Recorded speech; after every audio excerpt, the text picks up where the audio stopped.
หน่วยพักฮักฐานแนวล้าวสร้างชาตินครหลวงเวียงจันทน์ไข่กองประชุมใหญ่ครั้งที่เก้า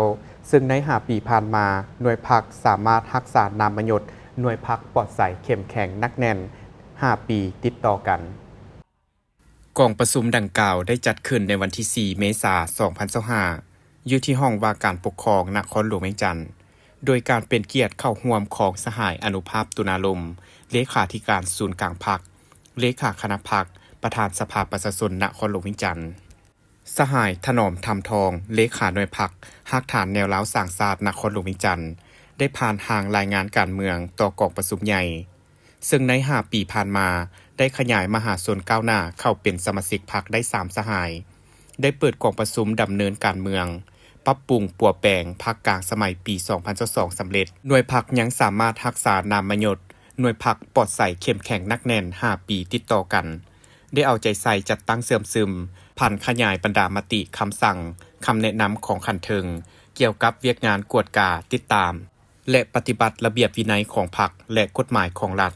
ติดพันกับการคุ้มครองประวัติสมาชิกพรรคพนักงานติดตามกวดกาเคลื่อนไหวเวียกงานกวดกาสรุปตีราคาก่อสร้างหน่วยพรรคปลอดใสเข้มแข็งนักแน่น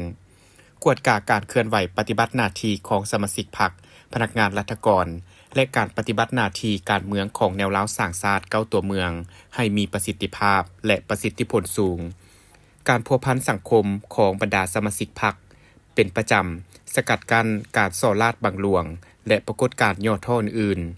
ปัจจุบันสามารถเว้าได้ว่าสมาชิกพรรคพนักงานรัฐกรที่อยู่ในขงเขตความรับผิดชอบของหน่วยพรรคก็คือองค์การแนวล้าวสร้างชาติแม้นมีคุณธาตุการเมืองนักแน่นมีความเสียสละรักษาได้ความลับของพรรคมีความสามัคคีดีเฮ็ดสำเร็จทุกหน้าที่การเมืองที่พรรครัฐขันเทิงมอบหมายให้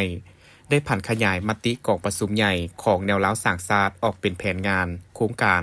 และกิจกรรมประกอบมี2 แผนงาน11 โครงการจัดตั้งปฏิบัติ7 โครงการผันขยายข้อกำหนดว่าด้วยการติดตามกวดกาของแนวล้าวสร้างชาติและองค์การจัดตั้งมหาชนต่อบรรดาองค์การอำนาจรัฐมาเป็นคำแนะนำเกี่ยวกับเวียกงานติดตามกวดกาของแนวล้าวสร้างชาตินครหลวงเวียงจันทน์เป็นต้น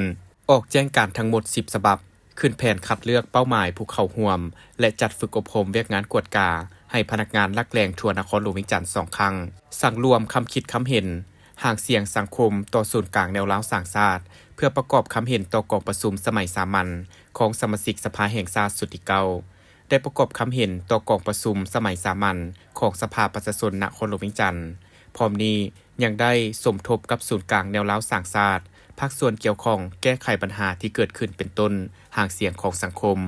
และประชาชนที่มีต่อวัดโคกศรีวิไลวัดคำหุงและอื่นๆกองประชุมครั้งนี้ผู้แทนสมบูรณ์ยังได้ใช้สิทธิประชาธิปไตยของตนปอนบัตรคัดเลือกเอาคณะหน่วยพรรคฮักฐานแนวล้าวสร้างชาตินครหลวงเวียงจันทน์สุดใหม่ซึ่งมีผู้ออกสมัครรับเลือกตั้ง7 สหายเลือกเอา5 สหายในนั้นเลือกได้สหายสมใจทรงจงเต็งเป็นเลขาหน่วยพรรคสหายนางสมประเสริฐศรีหาราชเป็นรองเลขาหน่วยพรรคทั้งเป็นประธานกวดกาพรรคและสหายไสยบัตรสุมมณีวงศ์เป็นรองเลขาหน่วยพรรค